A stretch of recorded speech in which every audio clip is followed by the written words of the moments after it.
মোক আপোনালোকৰ সন্মুখত নেদেখে মই এনেকুৱা এটা জেগাৰ পৰা আহিছো য'ত পইচা ৰাতিপুৱা শুই উঠাৰ পৰা গধূলি খোৱালৈকে পইচা চিন্তাই কৰিব লাগে কাৰণ ক'ত পাম কেনেকে আহিব কিন্তু পইচাই কাকো উন্নতিত বাধা দিব নোৱাৰে আমি এটা ভুল ভাবো পইচা দি দোকান খুলিব পাৰিব কিন্তু পইচা দি দোকান খুলি দোকান চলাব নোৱাৰে আপোনালোকে নিশ্চয় আপোনালোকৰ সন্মুখতো দেখিছে বহুত মাক দেউতাকে বহুত ল'ৰা ছোৱালীক বিভিন্ন ব্যৱসায় প্ৰতিষ্ঠান গঢ়ি দিলে কিন্তু ৰাখিব নোৱাৰিলে আপোনালোকে জানে যে যোৱাটো মানুহ এতিয়া গম পায় যে এটা সময়ত কেনেকুৱা আছিলে চকলাডিঙা বাগানত কেৰেলা কলিতা ঘৰৰ মানুহ কিমান চহকী মানুহ কিমান প্ৰতিপত্তিশীল মানুহ গতিকে তেনেকুৱা ধৰণৰ নহয় আচলতে আপুনি কিমান টকা উপাৰ্জন কৰিছে সেইটো বৰ ডাঙৰ ফেক্টৰ নহয় কিমান টকা আপুনি সঞ্চয় কৰিব পাৰিছে বা কেনেকৈ নিয়মিতভাৱে খৰচ কৰিব পাৰিছে সেইটো এটা ডাঙৰ কথা সেইকাৰণে আপোনালোকে এতিয়া কোৱা নিচিনাকৈ আমি কোনো খেতিৰ বিষয়ে আমাৰ কোনো কমেণ্ট নাই আমি নকওঁ আমি এইটো নকওঁ যে আপোনালোকে খাচী গছৰ খেতি নকৰিব আমি এইটো নকওঁ যে আপোনালোকে আমুক খেতি নকৰিব আমি এইটো কথা নকওঁ আমি এটা কথাই ক'ম যে যিটো ব্যৱসায়ত আপোনাৰ নিজৰ একো টেকনিকেল নলেজ নোহোৱাকৈ আপুনি নিজে কাম কৰি যাব পাৰিব তেনেকুৱা এটা বিষয় হ'লে সকলোৰে কাৰণে উপযোগী হ'ব আমাৰ উদ্দেশ্য হৈছে যে বিভিন্ন ধৰণৰ কৃষিজাত সামগ্ৰীৰ পৰা আমি কিছু বস্তু উপাৰ্জন কৰি পেলাই তাৰ পৰা আমি কেনেকৈ আমাৰ প্ৰত্যেকৰ অসমীয়া মানুহৰ ঘৰত এমাহত 50,000 টকা আহে আমি সেইটো পৰিকল্পনা লাগি আছো সপোন নহয় আপোনালোকক যদি ভাবে যে এইটো সপোন দেখুৱাইছে সপোন দেখুওৱা মানুহ আমি নহয় আমি কাকো সপোন নেদেখুৱাওঁ কিন্তু সপোন দেখো তেনেকৈ তাৰ ৰাস্তাটো থাকে এতিয়া আপোনালোকক সপোন দেখা ৰাস্তা থকাৰ কাৰণে মই বিভিন্ন কোম্পানীৰ লগত মই আমাৰ ছ'চাইটিৰ নামটো ৰেজিষ্টাৰ কৰিলোঁ আপোনালোকে আচৰিত হ'ব যে আজি ৰেজিষ্টাৰ কৰা মোৰ 15 দিন হোৱা নাই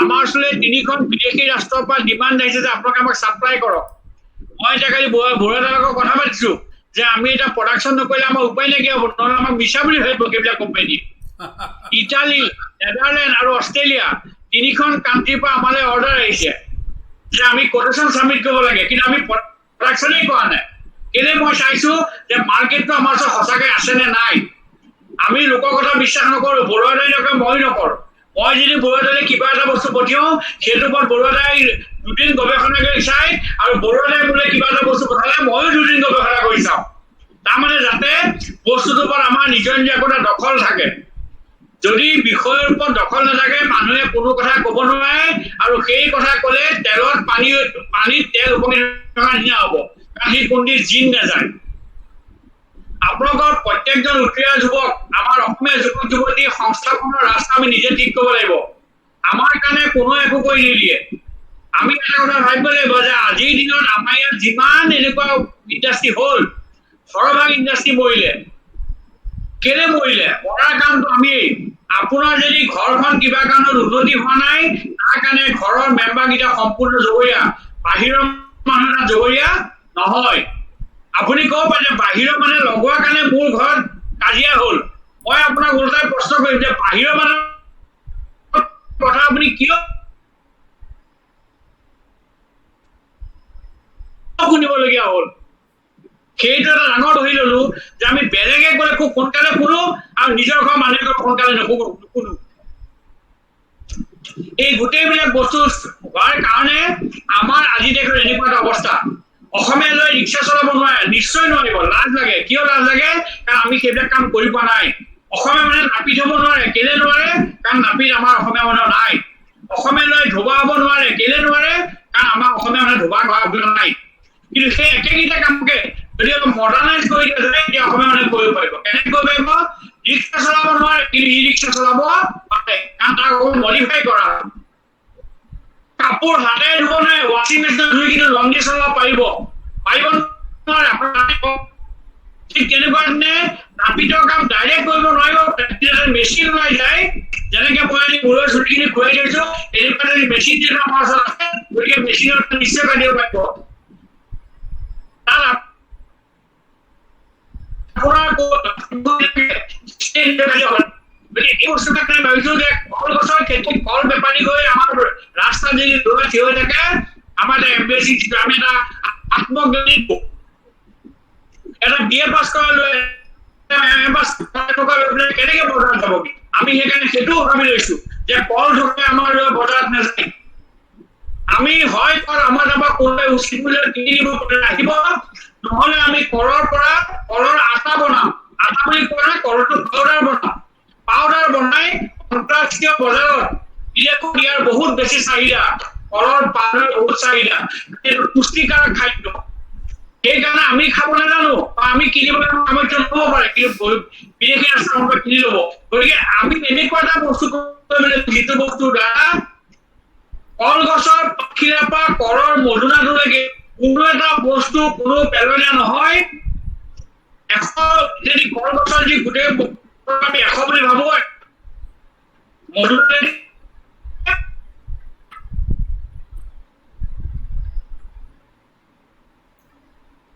আপোনাৰ সিগনেলটো কাটি গৈছে।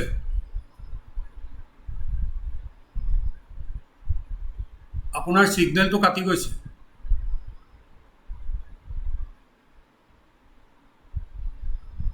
আপোনালোকে এটা কথা আগতে শুনিছে চাগে বা এতিয়াও চাগে শুনে যে অসমৰ বাহিৰলৈ আমি অসমৰ নহয় ভাৰতবৰ্ষৰ বাহিৰলৈ আমি যদি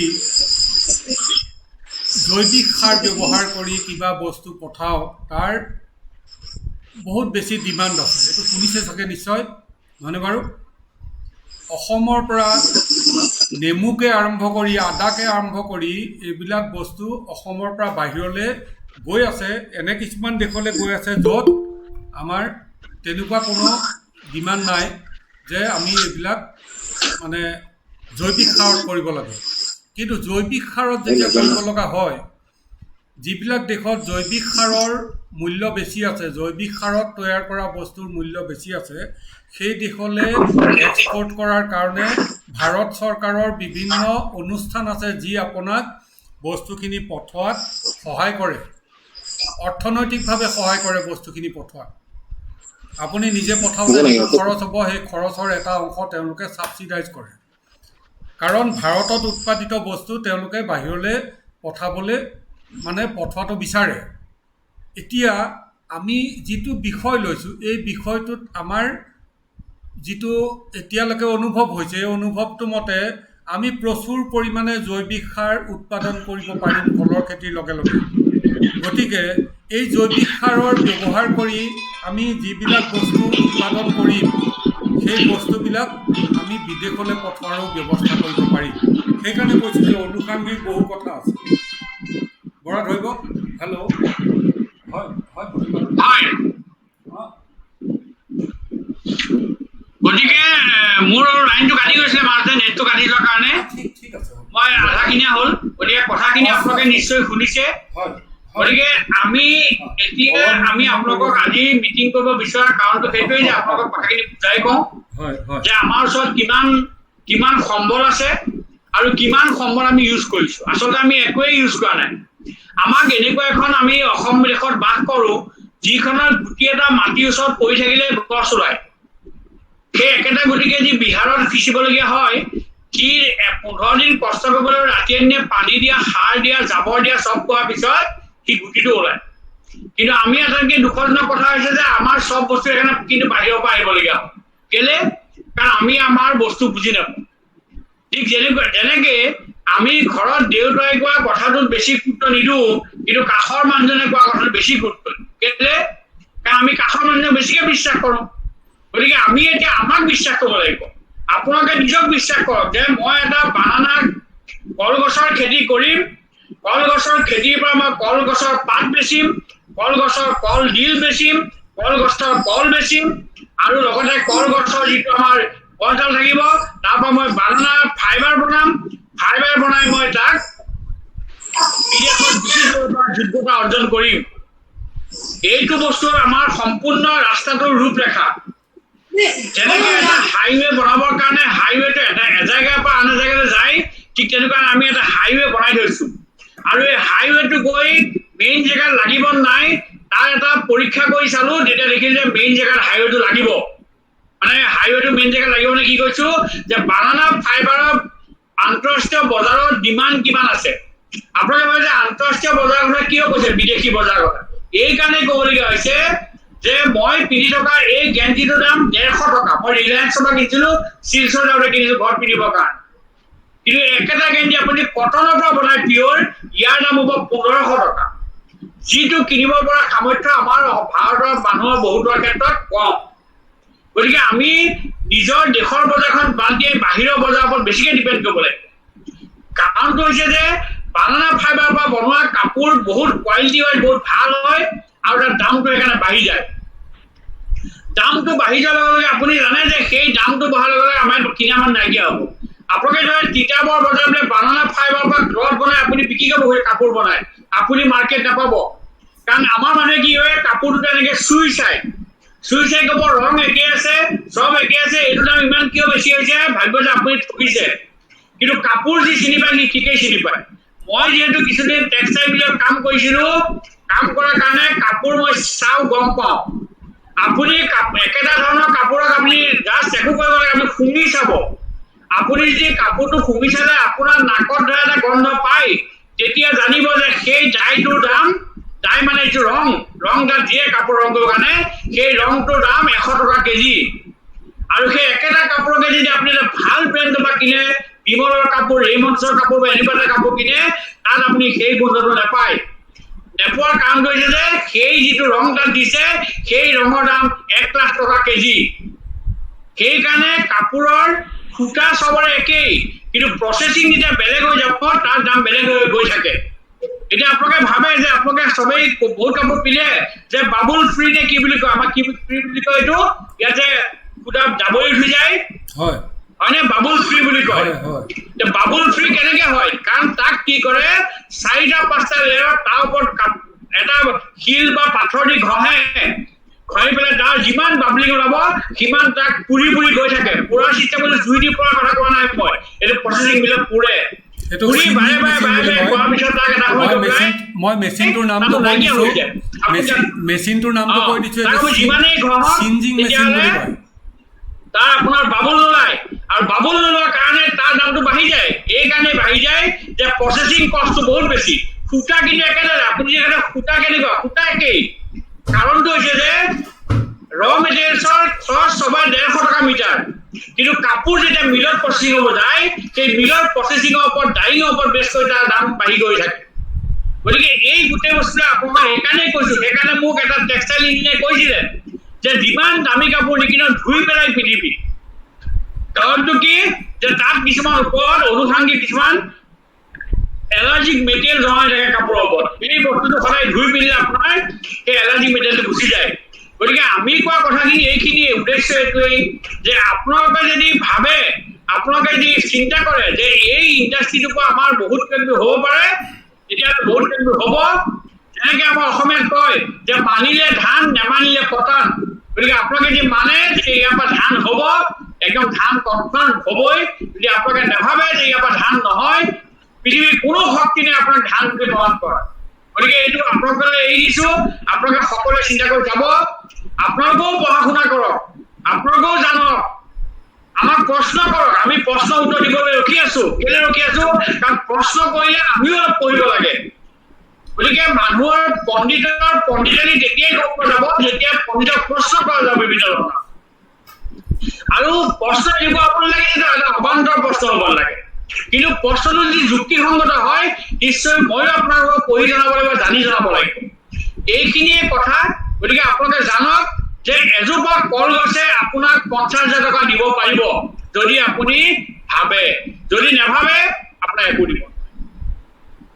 ইয়াৰ পিছত আমাৰ ওচৰত এইটোৱেই নহয়, আৰু আমাৰ ওচৰত 10টা বিজনেছ অপৰচুনিটি আমাৰ ওচৰত থিয় হৈ আছে। 10 প্ৰকাৰ বিজনেছ আছে, আৰু সকলোবিলাক বিজনেছৰ ধৰণটো একেধৰণৰে হ'ব। কেনেকুৱা হ'ব? অকল আমি জাবৰৰ পৰাই বনাম, যিবিলাক আপোনালোকে পেলনীয়া বুলি ভাবে। এজনে কৈ গৈছিলে যে আমি কলগছ কাটি গৰু দানা খুৱাব, আমাৰ ওচৰত ৰাস্তা নাই। আপোনালোকে দানাও খুৱাব, লগতে বানানা ফাইবাৰ বনাব। গতিকে আপোনালোকৰ ওচৰত ইন'ভেশ্যন আহিব লাগিব। মই বাৰে বাৰে কৈছোঁ যে অসমীয়াই চব কাম কৰিব নোৱাৰে, যদি এটা ইন'ভেশ্যন দিয়া যায় কৰিব পাৰিব। খেতি কৰ বুলি ক'লে নকৰে, আমাৰ অলপ বেয়া লাগে খেতি কৰিবলৈ, কাৰণ খেতি কৰিলে মানুহক সন্মান নিদিয়ে। আমি সেইকাৰণে লাগিছোঁ এইটো বস্তু খেতিৰ ওপৰত, যে খেতিয়কক সন্মান দিয়ক। আপোনাৰ ঘৰত যেতিয়া মই কল এথোকা বিচাৰি যাম যে এথোকা কল দিয়ক মোক, আপুনি ক'ব যে কল মই নিদিওঁ কাৰণ মই বানানা ফ্ল'ৰ বনাম, কলৰ পৰা মই কলৰ আটা বনাম, আটা বনাই মই বিদেশত বিক্ৰী কৰিম। তেতিয়া মই ক'ম ভাই তুমি 100 টকা জেগাত 200 টকা মোক কল টকা দিয়া, তেতিয়া আপোনাৰ দাম বাঢ়িব বজাৰত। তাৰমানে আপুনি কাৰোবাৰ সৈতে খালী কৰিব লাগে কল টকা আছে ল'ব নেকি, 3টা বেপাৰী আহিব, কোনোবাই ক'ব 20 টকা লওক, কোনোবাই ক'ব 10 টকা লওক, কোনোবাই ক'ব 30 টকা লওক। আপুনিও ভাবিব যে এই টকা লৈ ৰ'দত মই থিয় হৈ থকাতকৈ মই কাৰোবাক দি থৈ 30 টকা তাকে থৈ লওঁ, সেই টকা বেছি কিন্তু সি কিমান পাব, 300 টকা পাব। আপোনাৰ 30 টকা কল 300 টকা বিক্ৰী কৰিলে, কি কৰিলে, একো নাই কৰা, কলটো কাটিলে, কাটি 80 কৰি বিক্ৰী কৰিলে, 300 টকা পালে। আপোনাক নিদিয়াৰ কাৰণে যে আপুনি তাৰ ওচৰত গৈছে। আমি এনেকুৱা এটা বুদ্ধি কৰি আছো যিটো বুদ্ধিৰ দ্বাৰা সি আপোনাৰ ওচৰত আহি কৈ থাকিব যে কল এটকা দিয়া ভাই, মোক সকাম আছে মোৰ ওপৰত, মোক মানে খাই দিব। তেতিয়া আপুনি ক'ব কল টকা দিম, মোক 500 টকা মিনিমাম প্ৰাইচ আমাৰ ধৰি থোৱা লাগিব। আমি এটা প্ৰাইচ ধৰি দিম যে কল টকা কিমান দাম হ'ব। ছ'চাইটিয়ে কি কৰিব, ছ'চাইটি সেইবিলাকেই কৰিব, অন্য একো নকৰে আপোনাৰ কাৰণে। ছ'চাইটিয়ে আপোনালোকৰ পৰা কোনো পইচা নলয়, আপোনালোকে ছ'চাইটিক কোনো পইচা দিব নালাগে। আপোনালোকেও যদি কাৰোবাক জইন কৰে ছ'চাইটিক কোনো পইচা দিবলগীয়া নাই। ছ'চাইটিৰ এটাই ক্ৰাইটেৰিয়া যে আপুনি খেতিয়ক হ'ব লাগিব, নহয় আপুনি কিছু সংখ্যক খেতিয়কক অৰ্গেনাইজ কৰাৰ কেপাচিটি লাগিব, যিটোক আমি পালক বুলি কৈছো। আপুনি পালিব পাৰিব লাগিব, কিন্তু পালকৰ বিনিময়ত আপুনি কোনো মানুহৰ পৰা চাৰিনা পইচা একাপ চাহ যদি আপোনাৰ উদ্দাসী নিদিয়ে মানুহৰ, আপুনি খাব নোৱাৰিব। ছ'চাইটি ক্লিয়াৰ কাট কথা যে ছ'চাইটিয়ে কোনো মধ্যভোগী কোনো ফেন সৃষ্টি কৰিব খোজা নাই আৰু নকৰে। ছ'চাইটি ক্লিয়াৰ কাট, ছ'চাইটি একদম পৰিষ্কাৰ। আমাৰ কোনো বেংক একাউণ্ট নাই, আমাৰ কোনো খাতা নাই, আমাৰ কোনো ডনেশ্যন নাই, আমাৰ কোনো গ্ৰান্ট নাই, আমি সেইবিলাকত যোৱা নাই, আমাৰ দৰকাৰ নাই। আমাৰ ওচৰত বহুত খবৰ আহিছে আপোনালোকে NGO কৰক, ইমান টকা পাব, আমুক ইমান টকা। আমি কৈছো পইচা আমাক নালাগে, আমাক পইচা নালাগে। আমি অসমীয়া যুৱক যুৱতী স্বাৱলম্বিতাৰ দিশত যেতিয়া আগুৱাই নিব পাৰিম, তেতিয়া আপোনাক আমি সন্তুষ্ট পাম, আমি সন্তুষ্টি লাভ কৰিম। আপোনালোকে চিন্তা কৰিব যে ইমান নিস্বাৰ্থমানৰ ভিতৰত থাকিব পাৰে নেকি। আপোনালোকৰ সৈতে আমি কথা এতিয়া কৈছো, কৰ্মৰে প্ৰমাণ পাব। গতিকে এইখিনি বস্তু আপোনালোকে সদায় মনত ৰাখিব। আমি আপোনালোকক কোনো এটা সংগঠনৰ SSC আৰু আপোনালোকক মেম্বাৰ কৰাৰ বিনিময়ত আমি নকওঁ বলক ৰাস্তাত আমি যাওঁ আন্দোলন কৰিবলৈ। আমি আন্দোলনৰ পৰিপন্থী পক্ষপাতী নহয়, আমি আন্দোলন নিবিচাৰো। আমি আন্দোলন বিচাৰো ঘৰত হওক। কেনেকে আন্দোলন হ'ব, মই যেতিয়া এজোপা কল বা 50 জোপা কল মই 2 দিনত লগাব পাৰিম, সেইটো আন্দোলন কৰিবলৈ গৈ আছো। আমাক আন্দোলন সেইটোৱে লাগে, আমাক অন্য আন্দোলন নালাগে। আমি ইমান দিনে কি কৰিলো, অসমীয়া ল'ৰা ছোৱালীক কি কৰা হ'ল যে আমি কিছুমান ব্ৰকাৰৰ সৃষ্টি কৰিলো। অসমীয়াত দালাল বুলি কয়, ইংৰাজীত ব্ৰকাৰ বুলি কয়। মই ক'লে বেয়া পাইছো, কিন্তু তেনেকৈ আমি কৰিলো। কি কৰিলো, আমুকটো কৰাৰ বিনিময়ত মোক ইমান টকা দিলে, কাৰোবাৰ টেণ্ডাৰ মাৰিব গৈ পইচা পাওঁ, কাৰোবাৰ কিবা মাটি দখল কৰিব গৈ পইচা পাওঁ, সেইবিলাক কৰিব আমি কোনো যুক্তি নাই। আমি এটা সভ্য জাতি, আমি এটা স্বাৱলম্বী জাতি, আমি এটা স্বাভিমানী জাতি। স্বাভিমানী জাতিয়ে স্বাভিমান পাতি কাম কৰিব নোৱাৰে। যেতিয়া আপোনাৰ কলজোপা খেতি কৰাৰ পিছত যেতিয়া আপোনালোকৰ ঘৰত দেখিব যে আপোনাৰ ঘৰত এটা অৰ্থনৈতিক স্বাৱলম্বিতা আৰম্ভ হৈছে, আপোনাৰ ওচৰত এতিয়া সকলো মানুহ আহিব, আপুনি কাৰো ওচৰত যাব নালাগে। আপুনি সৎ উপায়ে পইচা ঘটিব, আপুনি চৰকাৰক যি টেক্স দিব লাগে টেক্স দিব, যি কিবা দিব লাগে দিব, সকলো নিজৰ নীতি নিয়মৰ কৰা যাব। নীতি নিয়মৰ মাজে আপোনাৰ ঘৰত মাহেকত 50,000 টকা আহিব, আৰু অহা 2 বছৰত টাৰ্গেট 50,000 টকা প্ৰত্যেকটো ফেমিলি, মানে এজনী ফেমিলি 50,000 টকা, আৰু অহা 3 বছৰত আমাৰ টাৰ্গেট হৈছে 1 লাখ টকা। আপোনালোকে ভাবিব পাৰে যে এইটো সম্ভৱ নহয়, কিন্তু আপোনালোকে আমাক সহায় সহযোগিতা কৰিব। সহায় মানে কি, আপোনালোকে আমাৰ লগত কৰ্মত মনোনিৱেশ কৰক।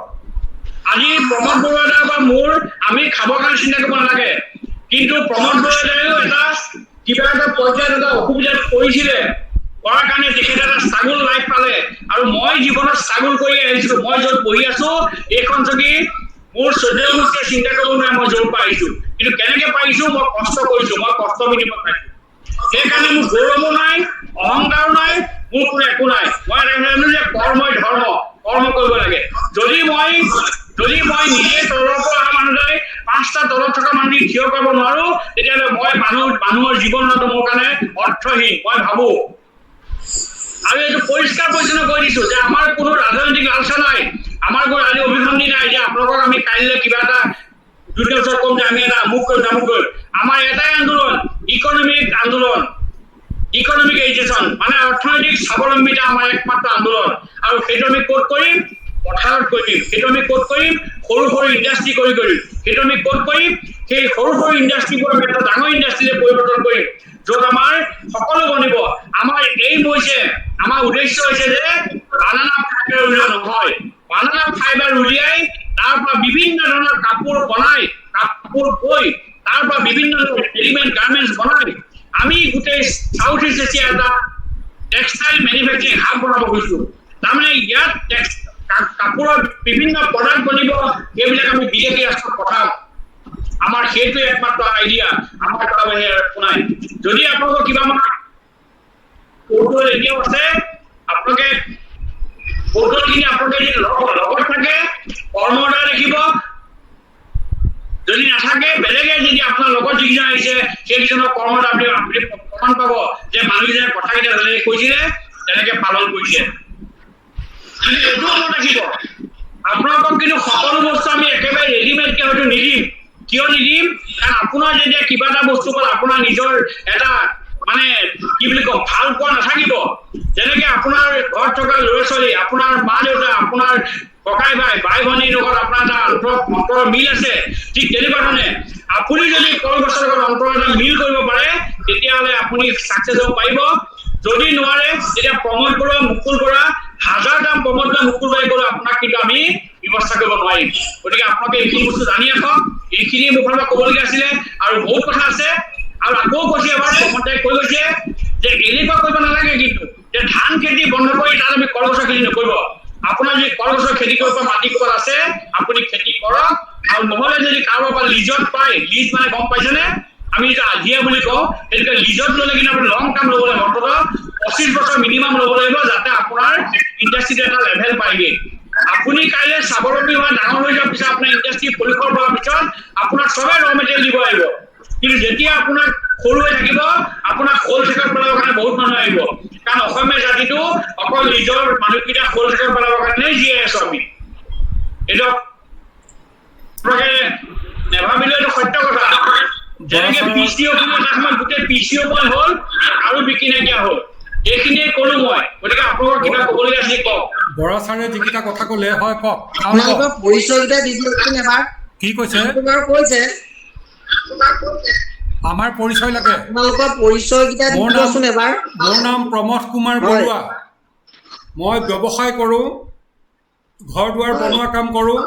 আৰু ডক্টৰ মুকুল বৰা, তেখেত ভাৰত চৰকাৰৰ উত্তৰ পূৰ্বাঞ্চলত যিবিলাক টেকনিকেল কলেজ আছে এইবিলাকক লুক আফটাৰ কৰাৰ কাৰণে তেখেত ইয়াত উত্তৰ পূৰ্বাঞ্চলৰ মানৱ সম্পদ উন্নয়ন বিভাগৰ উত্তৰ পূৰ্বাঞ্চল কাৰ্যালয়ৰ তেখেত ডাইৰেক্টৰ হৈ আছে। তেখেতৰ কাৰ্যালয় হৈছে গুৱাহাটী IIT। তেখেত এজন পেশাত ইঞ্জিনিয়াৰ। ধন্যবাদ। হয়, আমাৰ কথাটোত তেখেতে যিখিনি কথা কৈ গ'ল এই কথাখিনিৰ পৰা আপোনালোকে কিবা অলপ কথাটো আয়ত্ত নিশ্চয় কৰিছে। আৰু আমাৰ জানিব লগা কিছুমান কথা এনেকুৱা সৰু সুৰা থাকে যিবিলাক আমি সদায় মন নকৰোঁ বা কথাটো নেভাবোঁ। যে মই 30 টকাত এটা বিস্কুটৰ পেকেট কিনিছিলোঁ, বিস্কুটৰ পেকেটটো আছিলে 200 গ্ৰাম। এতিয়া দোকানত মোক ক'লে যে 3 টকা বাঢ়িছে, 33 টকা হ'ল আজিকালি। আপুনি কিনি লৈ আহিলে 33 টকা, আপুনি চোৱা নাই যে তাত 175 গ্ৰাম আছে। ই সেইফালে 25 গ্ৰাম কমাই দিলে, এইফালে 3 টকা বঢ়াই ল'লে। কথাটো বুজি পাইছেনে? ঠিক তেনেকৈ আপুনি কাপোৰ এটা কিনিবলৈ গ'ল, কাপোৰ এটা কিনিবলৈ যাওঁতে আপুনি ক'লে যে মোক কটন দিব দেই চোলাটো। আপুনি তেওঁ পেকেট এটা উলিয়াই দিলে, তাত লিখা আছে 100% কটন। তেনেকুৱা লিখা থকা কাপোৰ এটাৰ মই মিলত 12 বছৰ কাম কৰিছিলোঁ কাৰণে অভিজ্ঞতাৰ পৰা কৈছোঁ, সূতা এডাল উলিয়াই পুৰি চাব। সূতা এডাল পুৰি চাব, যদি কটন হয় সি জ্বলি গৈ থাকিব, যদি কটন নহয় অকণমানো যদি পলিয়েষ্টাৰ আছে তেতিয়াহ'লে সি গোল হৈ পেলাই গোট মাৰি গৈ থাকিব সূতাডাল। মানে কথাটো হৈছে কি যে এনেকুৱা কেমিকেল আছে যে মই নিজেই 12 বছৰ কাম কৰি থাকি যিখিনি দেখি আহিছিলোঁ তাত এনেকুৱা কেমিকেল আছে যে আপোনাক কটনৰ যদি ফিল লাগে চুই চালে আপুনি সাধাৰণ মানুহে গম নাপায় যে এইটো কটন নে পলিয়েষ্টাৰ। কথাটো বুজিছেনে? আমি যেতিয়া মিলত কাম কৰিছিলোঁ 1990-91 চনত, তেতিয়া পলিয়েষ্টাৰ সূতাটোত মানে পলিয়েষ্টাৰৰ পাৰ্চেণ্টেজ থাকে 33%। আৰু ভিস্কছ বুলি এটা বস্তু আছে, যিটো যেনেকৈ আমি কলগছৰ ফাইবাৰ উলিয়াওঁ, তেনেকৈ গছৰ পৰা উলিওৱা এটা ফাইবাৰ আছে। সেই ফাইবাৰটো মিক্স কৰে, দুইটা মিক্স কৰি বনাই, সেইটো থাকে আপোনাৰ 67%। সেই বস্তুটোৰ দামটো বেছি আৰু পলিয়েষ্টাৰ ফাইবাৰৰ দামটো কম। গতিকে দুইটা মিশ্ৰণ হৈ পেলাই কাপোৰটো খুব ভাল হয়, স্বাস্থ্যৰ কাৰণে, শৰীৰৰ স্কিনৰ কাৰণেও ভাল, অপকাৰ নকৰে। পলিয়েষ্টাৰে যিটো অপকাৰ কৰিব পাৰে সেইটো কৰিব নোৱাৰে। গতিকে সেইটোৰ দামটো অকণমান বেছি হয়। লাহে লাহে লাহে লাহে বজাৰে আমাক ক'বলৈ ধৰিলে যে আপুনি এইটো 65 কৰক, তাৰপিছত 58 কৰক। এটা সময়ত আহি ক'লে যে 33% ভিস্কছ কৰক, বাকী 67% পলিয়েষ্টাৰ কৰক, আৰু আপোনালোকে ফিলটো কটন কৰি দিব। এতিয়া ফিলটো কটন কৰি দিলে। তেখেতে যিটো মিলত কাম কৰিছিলে তাত ফিলামেণ্ট ইয়াৰ্ণ বনায়। ফিলামেণ্ট ইয়াৰ্ণ মানে আমি যে সূতা এবিধ যে চিকচিকাই থকা যে কিনো ঘৰত কিবা কাপোৰ ববলৈ, সেই সূতাটো পকোৱা নহয় তাৰমানে। হয়, সেইটো ৰোলেক্স টাইপৰ। সেই সূতাটো পকোৱা নহয়, সেই সূতাটোত পাক নাথাকে তাৰমানে। সেই সূতাটোক কয় ফিলামেণ্ট ইয়াৰ্ণ। এতিয়া ফিলামেণ্ট ইয়াৰ্ণ আৰু পলিয়েষ্টাৰ ভিস্কছ দুইটা সূতা মিলাই দি আপোনাক চুইচ কটন কৰি বজাৰত বেছি আছে। আৰু তেখেতে যে কৈছিলে ভবৰাটো এনেকৈ মহাৰি দিয়ে, আজিকালি মহাৰি দিব নালাগে। চিনজিং বুলি এটা মেচিন আছে, সেই মেচিনটোত পেট্ৰলত জুই লগাই ভবৰাটো পুৰি দিয়ে। ভবৰাটো পুৰি দিলে সেই ভবৰাটো পৰাৰ পিছত কাপোৰটো ৱাছ কৰে। ৱাছ কৰি পেলাই যেতিয়া ষ্টেণ্টাৰ বুলি এটা মেচিন আছে, সেই মেচিনটোৰ মাজেদি পাৰ কৰি দিয়াৰ পিছত ফাইনেল কেমিকেল হৈ পেলাই সি এটা ইস্ত্ৰি কৰা মেচিন আছে, তাত একেলগে 20,000 মিটাৰ কাপোৰ ইস্ত্ৰি হয়। আৰু সেই মেচিনটোৰ নাম হৈছে ছানফ্ৰাইজ মেচিন। সেই মেচিনটোৰ মাজেদি যেতিয়া কাপোৰটো ওলাই যায়, তাৰপিছত আপুনি চুই চালে তাৰ কটনৰ ফিল পাব। আৰু সি মুঠেই তাৰমানে 30%টো আপোনাৰ হেৰি নাই, বাকী গোটেইখিনি পলিয়েষ্টাৰ। কিন্তু আপুনি চুই চাই তাক কটন বুলি ভাবিব। গতিকে আৰু কিছুমান কোম্পানী, ৰেডিমেড কোম্পানী আছে, যিবিলাকে কাপোৰটো বনাই পেলাই ইস্ত্ৰি কৰাৰ সময়ত কেমিকেল স্প্ৰে কৰে। গতিকে আপোনাৰ চুই চালে ইমান মিহি লাগিব কাপোৰটো, বৰ ধুনীয়া কাপোৰ বুলি আপুনি লৈ আহিলে, কিন্তু 2-4টা ধোৱাৰ পিছত কেমিকেলটো উঠি যাব, তাৰপিছত আপোনাৰ গৰমত থাকিব নোৱাৰা হ'ব। এই যে কথাবিলাক হয়, আমাৰ অজ্ঞতাৰ কাৰণে হয়। কথাটো বুজিছেনে? আমাৰ অজ্ঞতাৰ কাৰণে হয়, কাৰণে আমি যে এই বিষয়টোত, যিটো বিষয়ত আমি সোমাইছোঁ, আমাৰ প্ৰতিজন খেতিয়ক যিহেতু আমাৰ অনুষ্ঠানটোৰ অংশীদাৰ, গতিকে প্ৰত্যেকেই আমাৰ গুণাগুণৰ বিষয়ে একদম থৰ হ'ব লাগিব, চবেই জানিব লাগিব।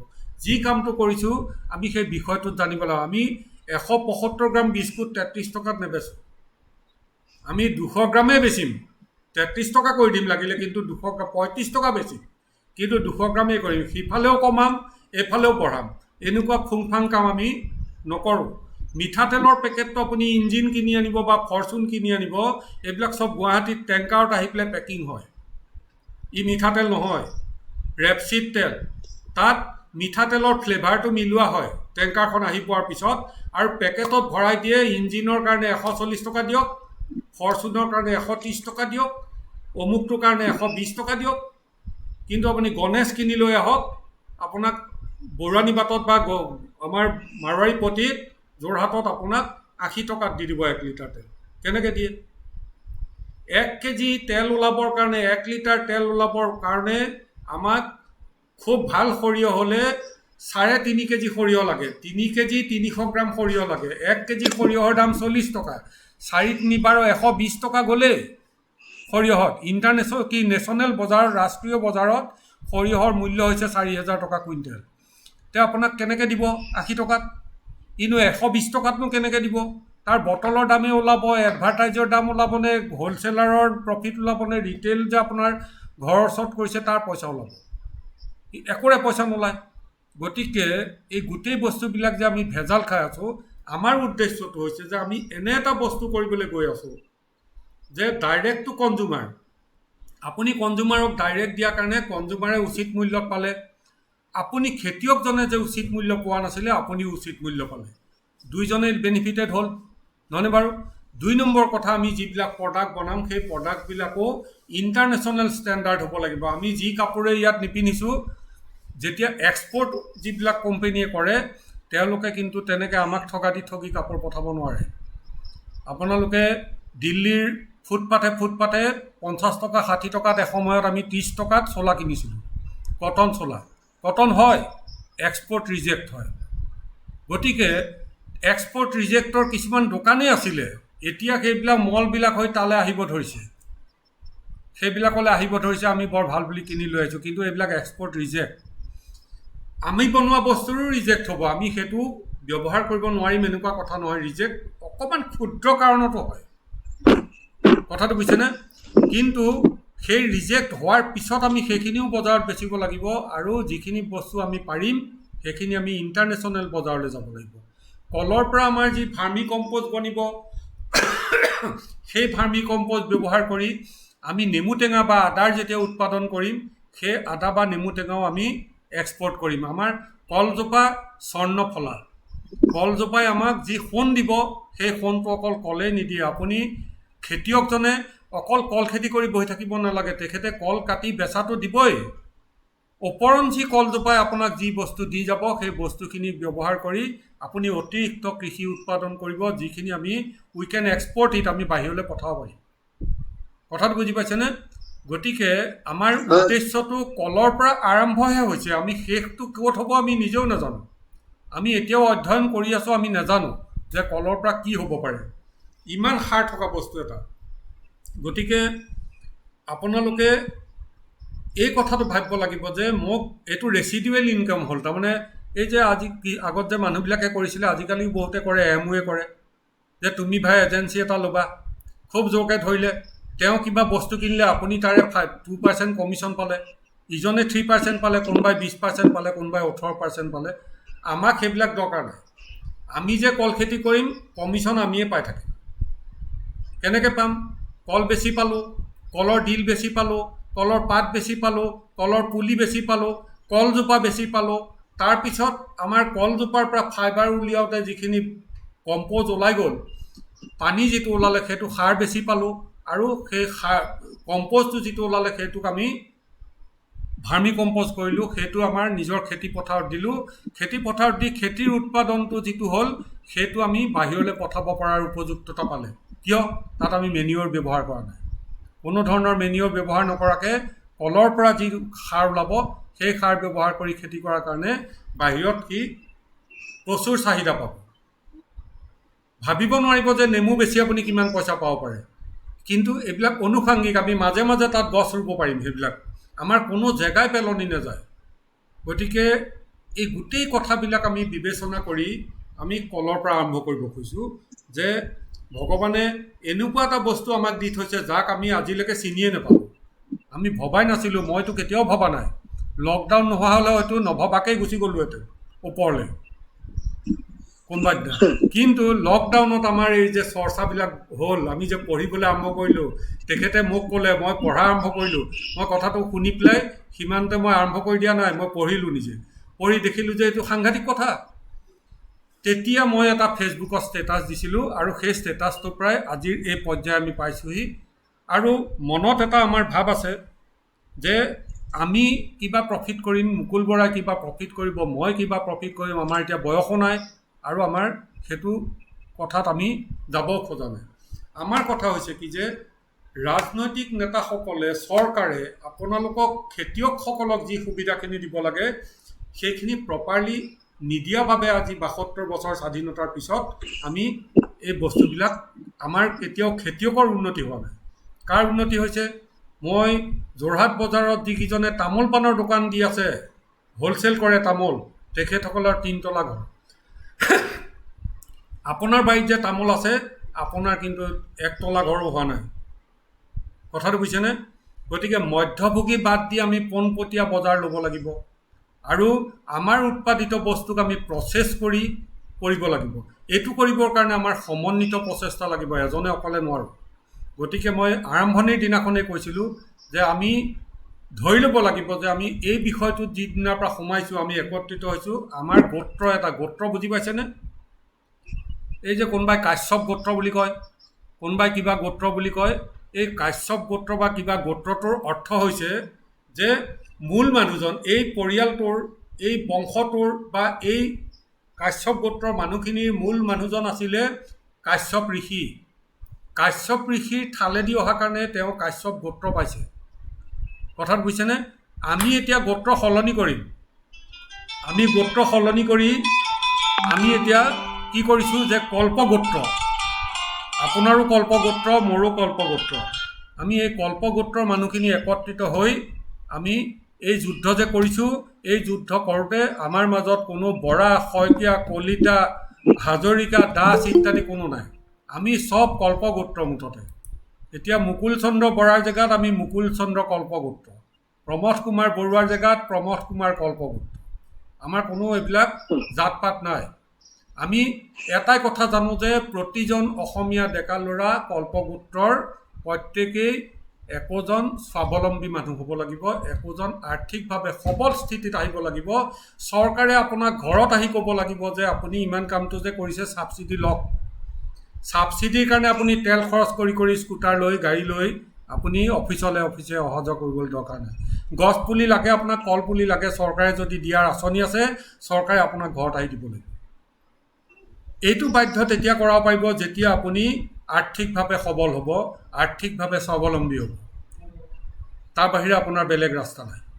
গতিকে আমি সেই সূত্ৰ লৈ পেলাই আগবাঢ়িছোঁ আৰু সকলোৰে অংশীদাৰিত্বত আমি কামটো কৰিম। আপোনালোকে এই গোটেই কথাখিনিৰ পৰা কি বুজিছে অকণমান আমাক জনালে আমি আনন্দিত হ'ম। আনন্দিত হোৱাৰ অৰ্থ হৈছে আমি পৰৱৰ্তী পদক্ষেপবিলাক আমি আপোনালোকৰ বাবে যিখিনি চিন্তা চৰ্চা কৰিছোঁ, আপোনালোকে সেইখিনি নকৰাকৈ, কষ্ট নকৰাকৈ আমি আপোনালোকক কি দিব পাৰোঁ সেইখিনি চিন্তা চৰ্চা কৰিম। কিবা ক'ব? হয় কওক। প্ৰতাপ শৰ্মাই কিবা কয় নেকি? কওক, প্ৰতাপ শৰ্মা কওক। মই ক'বলৈ গৈ আছো। হয় কওক। হেল্ল', হয় কওক। এই আমাৰ এতিয়া যিটো কল পুলি ৰোৱা কথা কৈছে, তাত আমাৰ কিবা কথা আছে নেকি? জাহাজী, চেনী, আছে আছে আছে মালভোগ? হয় আছে। মানে যিটো কলৰ পৰা আমাৰ আৰ্থিকভাৱে আমি বেছি লাভৱান হ'ম, সেই কলৰ পাৰ্চেণ্টেজটো বেছি হ'ব লাগিব। কিন্তু পেৰেলেলি আমি ফাইবাৰৰ কথা যদি চিন্তা কৰোঁ, আৰু বুকুল বৰা ছাৰে যিটো কথা কৈছে যে আমি কলৰ পৰা আটা তৈয়াৰ কৰিম, এই বস্তুটোৰ কাৰণে আকৌ আমি ভীমকলো লগাব লাগিব।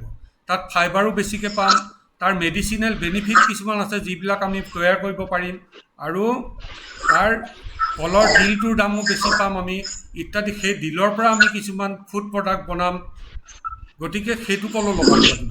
মানে সেই কলটো সহজ জেগাত হয়, আপুনি যিকোনো জেগাতে ৰুই দিব পাৰে, তেনেকুৱা কলো কৰিব লাগিব। লগতে মালভোগো কৰিব লাগিব, জাহাজী নকৰি অমৃত সাগৰ কৰিব লাগিব। একেই দেখাত, কলটো দেখাত একেই, মানুহে কিনা মানুহে গম নাপায়। কিন্তু অমৃত সাগৰ গছজোপা ডাঙৰ হয়, গছজোপা ডাঙৰ হ'লে আমি ফাইবাৰ বেছি পাম। কিন্তু তাৰ ডিলটোত আকৌ তিতা, জাহাজী কলৰ ডিলটো তিতা। গতিকে তাক আমি ফুড প্ৰডাক্ট কৰাৰ বাহিৰে বেলেগ উপায় নাই, নহয়নে বাৰু? জাহাজী কলৰ আমি পচলা নাখাওঁ, গতিকে পচলাও আমি তৈয়াৰ কৰিব লাগিব, বাহিৰলৈ পঠাব লাগিব। অসমৰ বাহিৰলৈ, পাৰিলে ভাৰতৰ বাহিৰলৈ পঠাব লাগিব। গতিকে আমি সেই অনুযায়ী কোনটো মাটিত কোনটো ফল খেতি কৰিলে কিমান পাৰ্চেণ্ট কৰিব লাগিব, কিমান দূৰে দূৰে কৰিব লাগিব, তাৰ সবিশেষ আমি আপোনালোকক জনাম। আৰু কিবা সুধিলো, হয় কওক। মই এইটো কাৰণে সুধিলো, আমাৰ মাটিখিনি অলপ দ সেনেকৈ মাটি। হয় হেল্ল', হয় শুনি আছোঁ, কওক। মাটিখিনি দ চানেকীয়া মাটি, মানে আমাৰ ইয়াত এই জাহাজী বা মালভোগ কল, চেনী কল কৰিবলৈ অলপ প্ৰব্লেম আছে। হয়, কিন্তু আমি যেতিয়া ৰাছিয়া কলটো ৰুব পাৰোঁ, হয় ভীমকলটো তাৰমানে, হয়, তেতিয়া কৰিবলৈ অকণমান সুবিধা হ'ব। একদম নিশ্চয় কৰিব পাৰিব। ভীমকলৰ বজাৰত আজিকালি নোলায়, বৰ দাম নাই বুলি ভাবে মানুহে। কিন্তু আমি যেতিয়া ভীম ভিটা যে বনাইছে, তেনেকৈ আমি যেতিয়া বনাম, তেতিয়া সেইটোৰ আকৌ দামটো বেছিহে হ'ব। তাৰ ল'ৰা শিশুৰ কাৰণে অতি উপযুক্ত খাদ্য, গতিকে তাৰ দাম বেছিহে হ'ব। আৰু কলজোপাৰ পৰাও বেছি দাম পাব, কিয়নো তাৰ ৱেইটত বহুত বেছি আহিব। আমি এতিয়া কল ৰুবলৈ আৰম্ভ কৰিব পাৰোঁনে? একদম পাৰিব। খালি আপোনালোকে ৰঞ্জন শৰ্মাক এখন আমি ফৰ্ম দিছোঁ, কাৰ কিমান মাটিত খেতি হ'ব আৰু আপোনালোকে সংযোগ কৰা মানুহসকলৰ মাজত কাৰ কিমান মাটিত খেতি কৰাৰ সম্ভাৱনা আছে তাৰ এটা আমাক আভাস দিব লাগিব দেওবাৰৰ ভিতৰত।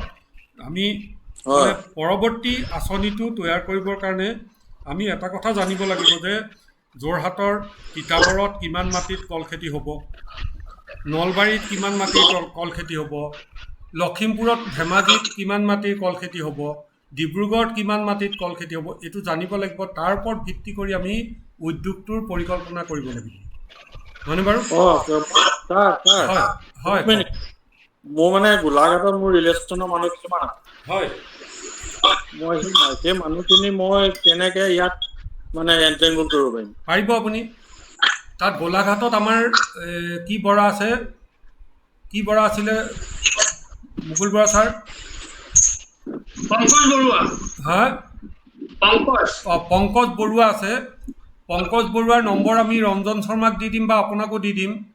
হা, তেখেতক যোগাযোগ কৰিব। তেখেতে খুব ভাল খেতিয়ক কলৰ আৰু খুব ভাল কাম কৰি আছে। তেখেতক যোগাযোগ কৰিব। হয়, তেখেতৰ ঘৰটো কোন জেগা? তেখেতৰ ঘৰটো একজেক্টলি মই এতিয়াই ক'ব নোৱাৰোঁ, মই সুধি পেলাই কৈ দিব পাৰিম। ঠিক আছে বাৰু, হ'ব। মই ৰঞ্জন শৰ্মা বা আপোনালৈ এড্ৰেছটো পঠাই দিম বা গ্ৰুপত দি দিলেও কথা নাই, তিতাবৰ গ্ৰুপত দি দিম। হয় হয়, ৰঞ্জন শৰ্মাই মোৰ পৰা লৈ ল'ব দেই। হয় হয় হয়, আৰু কোনোবাই কিবা ক'ব? হয়, ফৰ্মখন পালো, হয়,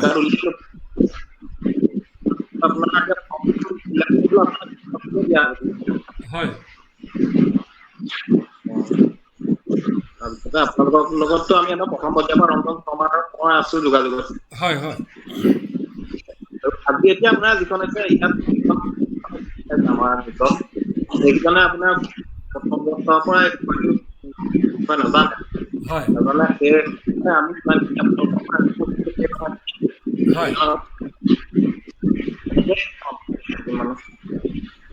কি কৈছে মই ধৰিব পৰা নাই, মাতটো কাটি গৈছে।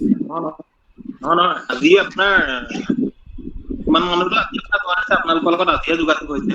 হয়, হয়, হয়, অকণমান নেটৱৰ্কৰ অসুবিধা। আমি আপোনালোকৰ পৰা প্ৰথম হয়, মানুহখিনিক আমি বুজাব লাগিব, বুজাব লাগিব। হয় আমাৰ এটা ৱেবছাইট আছে, মই গ্ৰুপত আকৌ এবাৰ দি দিম। আমাৰ এটা ৱেবছাইট আছে SSERAssam.com। এই ৱেবছাইটটোত কলৰ গুণাগুণৰ পৰা আৰম্ভ কৰি যিমান পাৰিছোঁ আমি এতিয়ালৈকে তাত সংলগ্ন কৰিছোঁ। আপোনালোকে সেইখিনি নিজেও পঢ়িব আৰু সেইটো ৱেবছাইটটো যিসকল সম্ভাৱ্য খেতিয়ক তেওঁলোককো পঢ়াব। আমি মানে গোটেই কথাখিনি যেতিয়া বুজাই দিব পাৰিব, জনাব পাৰিব। আৰু 2 নম্বৰ কথা আপোনালোকক কৈছোঁ যে আমি আপোনালোকৰ লগত তেতিয়ালৈকে থাকিম যেতিয়ালৈকে আপোনালোকে এই কামটো কৰিবৰ কাৰণে আমাৰ প্ৰয়োজন হয়। কাৰণ আমি আপোনালোকে কৰা কামটোৰ পৰা আমি তাত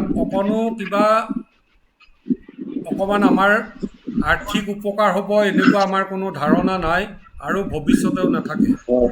হা, মানে আমাৰ মেইন উদ্দেশ্যটো হৈছে যে আপোনালোক স্বাৱলম্বী হওক, আপোনালোক প্ৰত্যেকেই স্বাৱলম্বী হওক। আপোনাৰ ঘৰৰ ওচৰৰ মানুহজনৰ যদি উন্নতি আপোনাৰ লগে লগে হয় তেতিয়া আপুনি একেলগে থাকি ভাল পাব, নহয় জানো? সেইকাৰণে সংস্কৃতত কৈছে যে সৰ্বে ভৱন্তু সুখীনাম, সকলোৱে একেলগে সুখী হওক। সৰ্বে সন্তু নিৰাময়া, সকলোৱে নিৰোগী হওক। তাৰ অৰ্থটো হৈছে যে সকলোৱে যদি ধনী হয়, সকলোৱে যদি নিৰোগী হয়, সকলোৱে একেলগে উন্নতি কৰে, তেতিয়া আমি এটা সমানতা থাকিব আমাৰ মাজত, মিলা প্ৰীতি থাকিব। এজন বৰ তলত আছে, এজন বৰ ওপৰত আছে। এইটো আমি এই কথাটো এইকাৰণেই মনলৈ আহিছে যে যিসকল মানুহে কপালৰ ঘাম মাটিত পেলাই আমাক ভাত খুৱাই আছে, সেইসকল মানুহৰ উন্নতিত চৰকাৰে কোনো ধৰণৰ আজিলৈকে এনেকুৱা পদক্ষেপ লোৱা নাই যাৰ যোগেদি তেখেতসকল অৰ্থনৈতিকভাৱে স্বাৱলম্বী হ'ব পাৰে। আপুনি অকল ভোটাৰ নহয়, আপুনি এটা মানৱ সম্পদ। প্ৰকৃতিয়ে আপোনাকো সৃষ্টি কৰিছে, চৰকাৰত থকা মানুহকেইজনকো সৃষ্টি কৰিছে। গতিকে আপোনাৰ যিমান পৃথিৱীত আপোনাৰ যিমান দায়বদ্ধতা আছে তেওঁলোকৰো সিমানেহে দায়বদ্ধতা আছে। আপোনাৰ ওপৰত তেওঁ বেছি অধিকাৰ কৰিবলগীয়া কথাটো নাই। গতিকে আপুনি স্বাৱলম্বী হ'বই লাগিব আপোনাৰ কৰ্মৰ যোগেদি, কোনো বেলেগ কথা নাই আমাৰ। আমি আপোনাক কাক ভোট দিছে সেইটোও নোসোধোঁ, কাক দিব লাগে সেইটোও নকওঁ, কিন্তু কথা হ'ল কি আমি আমাৰ কৰ্মৰ লগতহে যুক্ত হ'ম, নহয়নে বাৰু? হয় হয় হয় আৰু কিবা কোনোবাই ক'ব নেকি?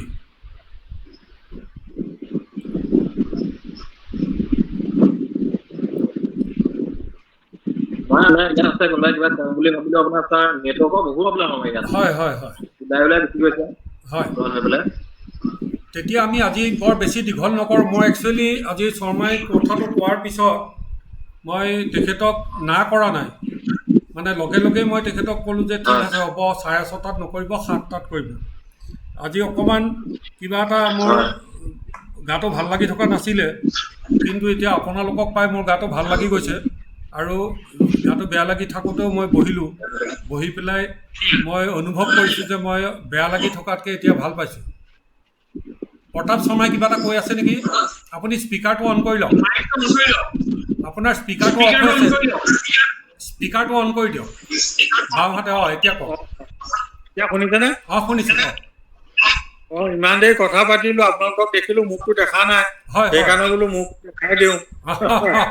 নমস্কাৰ। নমস্কাৰ নমস্কাৰ। আৰু হেৰি ভৱিষ্যতে কিবা কিবি কথা পাতিবলগীয়া হ'লে মই পাতিম, হয় পাতিব, মানে কথাখিনি সুধিম। হয় তেতিয়া কল পুলি লোৱাটো আৰম্ভ হয় কৰি দিওঁ। হয় কৰক, আমি যাম কেতিয়াবা, মাজে মাজে আপোনালোকৰ চাবলৈ যাম। মাতিম আহিব লাগিব, হয় হয় আহিব লাগিব। হয় আজি আমি বেছি আৰু দীঘল নকৰোঁ নে কি কয় বৰা ছাৰ? হয় ধন্যবাদ থাকিল দুইজনলৈকে। হয় মোৰ আকৌ আৰু এটা অংশ আছে, 9টা বজাৰ পৰা আপোনাৰ নেশ্যনেল এডুকেশ্যন পলিচি বোৰ্ড কম বুলি ভাবিছোঁ ৰাইজসকলক। হয় হয় মই মানে আপোনালোকৰ নতুন পলিচি আহিছে। হয় মই দেখিলোঁ অথনি, আপুনি এইটো আজি ক'ব বুলি গম পাইছোঁ। হয় মই একচুৱেলি আজি আৰু কাৰোবাৰ কিবা আছে নেকি কওকচোন?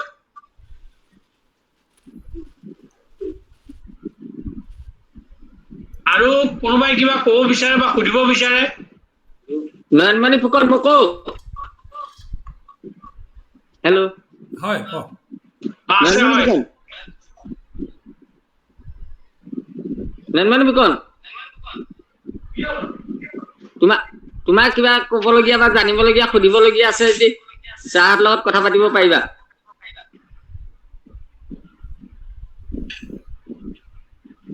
কওক।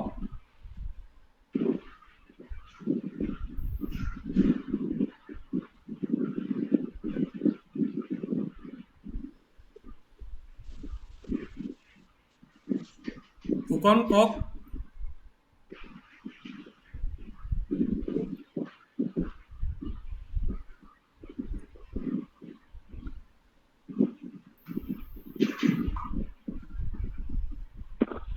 হেল্ল'। হয় কওক। হেল্ল'। হয় কওক, শুনি আছোঁ, কওক। আপুনি কৈ যাওক, আমি শুনি আছোঁ। হেল্ল', শুনিছেনে? হয় শুনি আছোঁ, আপুনি কওক। ছাৰ নমস্কাৰ। নমস্কাৰ। এই ৰঞ্জন শৰ্মাই কৈছিলে এই খেতিৰ বিষয়ে, তাৰপিছত আমি গ্ৰুপত সোমাই আছোঁ। হয় গম পাই আছোঁ, হয় লগাম বুলি সেয়া খাই দিছে, এতিয়া কল পুলিহে লগা ধান্দা লগাইছোঁ। হয় এইটোৰ পৰা আমি কি পাম, আজি আমি গোটেই কথাখিনি এবাৰ পাতিছোঁ, চবকে কৈছোঁ। হয় গম পাইছোঁ, হয় এতিয়া লাহে লাহে গম পাইছোঁ। আগতে কলগছ খিনি কাটিয়ে পেলালো, এতিয়া হয় আকৌ হয় ৰুবলৈ ল'ম বুলি ভাবিছোঁ। এতিয়া আমি কলৰ অকণো একো পেলাই নিদিওঁ, প্ৰতিটো বস্তুৱে আমাৰ উপাৰ্জন হ'ব। প্ৰতিটো বস্তুৰ পৰা আমি উপাৰ্জন পাম। আৰু আপুনি ভাবিব নোৱাৰাকৈ কলে কি আপোনাক দিব পাৰে। সি অকল শক্তি নহয়, শক্তি সকলো ফালৰ পৰা দিব, দৈহিক শক্তিৰ পৰা আৰ্থিক শক্তিলৈকে। গতিকে এই গোটেই কথাখিনি আমি কৈছোঁ। আমি গোটেই মিটিংখন ৰেকৰ্ডিং কৰা নাছিলোঁ, কিন্তু পিছৰ দৰকাৰী কথাখিনি যিখিনি ৰেকৰ্ডিং হৈছে সেইখিনি আমি গ্ৰুপত দি দিম। আজি মিটিঙত আপুনি দেৰিকৈ সোমাইছে, গতিকে আপুনি গোটেই কথাখিনি শুনি ল'ব পাৰিব দেই। শুভ শুভেচ্ছা থাকিল, কামত লাগক। আৰু কিমান খেতি কৰিম বুলি ভাবিছে, কিমান মাটিত কৰিম বুলি ভাবিছে, এই ৰঞ্জন শৰ্মাৰ এখন ফৰ্ম আছে, তাত আপুনি লিপিবদ্ধ কৰিব। আমি এইটো এটা আন্দাজ কৰিবৰ কাৰণে লাগে যে কিমান মাটিত খেতি কৰিলে আমাৰ তাৰমানে ক'ত কি উদ্যোগ বহিব পাৰে, এইটো আমি এটা মানে ঠাৱৰ কৰিব পাৰিম। বুজি পাইছেনে? গতিকে সেইকাৰণে আমি বিচাৰিছোঁ বস্তুটো। এবিঘামান মাটি ওলাই হয়, কি কৈছে? এবিঘামান মাটি ওলাই আছে। হয়, আৰু ওলাবগৈনে? এবিঘা ধান খেতি নকৰা মাটি আৰু ওলাবগৈনে? এবিঘা মানহে ওলাব, তাতকে মোৰ বিশেষ নহয়। আৰু কাৰোবাৰ পৰা পাৰিলে চাব, লিজত আৰু ল'ব তেনেকুৱা পাৰিলে। মানে বাম মাটি নাই। হয়, ওচৰ-চুবুৰীয়া হয়, আছে। হয়। দ মাটি হ'লেও আপুনি ভীমকল লগাই দিব পাৰিব। যদি ওখ মাটি হয় ভীমকল নলগাব, বেলেগ কল লগাব, যিটোত আপুনি বেছি দাম পাব। খালি জাহাজী কল লগালে আমি ফাইবাৰটো বেছি নাপাওঁ, এইটো চাই ল'ব। জাহাজী কল লগালে জাহাজী ফাইবাৰটো কলৰ কম নাপায় পাব, ন? আৰু কলৰ ছাইজটো সৰু হয় জাহাজী কলৰ। অমৃত সাগৰ কল লগালে তাৰ ছাইজটো ডাঙৰ হয়, গছজোপাও ডাঙৰ হয়। ঠিক আছে? অমৃত সাগৰ আৰু G9 নে কিবা এটা আছে, মই দিম আপোনালোকক। সেইটো এটা মানে নতুন উদ্ভাৱন। সেইটো অমৃত সাগৰ নিচিনাই, আৰু জাহাজী নে অমৃত সাগৰ নে G9 নে মানুহে কোনেও গম নাপায়। আমাৰ উপকাৰিতাখিনি একেই থাকিব কলৰ, গতিকে একো অসুবিধা নাই। আৰু কোনোবাই কিবা ক'ব নেকি?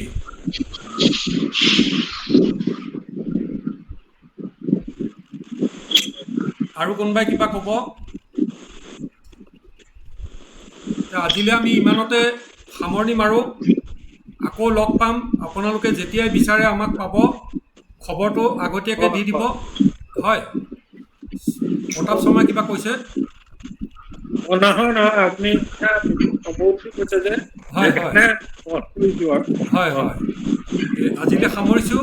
যেতিয়াই দৰকাৰ হয় আপোনালোকে একেলগে দলবদ্ধভাৱে এনেকৈ সভাখন কৰিবলৈ সহজ হ'ব।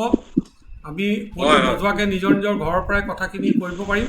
খালি অগ্ৰগতিটো আপোনালোকে লিপিবদ্ধ নকৰিলে আপোনালোকেও গম নাপাব যে কিমান কি হৈ আছে, মুখে মুখে চলি থাকিবতো। সেইকাৰণে লিপিবদ্ধ কৰিব। আমালৈ ফৰ্মখন কেনেকৈ পঠাব আমি ৰঞ্জন শৰ্মাক ক'ম, তেওঁ পঠাব আমি। ঠিক আছে, আজিলৈ সামৰোঁ। নমস্কাৰ সকলোকে। সকলোকে পুনৰ শুভেচ্ছা দিলোঁ। নতুন প্ৰজেক্টৰ বাবে আপোনালোকে প্ৰজেক্টত লাগক আৰু আপোনালোক সাফল্য লাভ কৰিব। আমি আপোনালোকৰ লগত সকলো সময়তে থাকিম। হয়, ধন্যবাদ। ধন্যবাদ।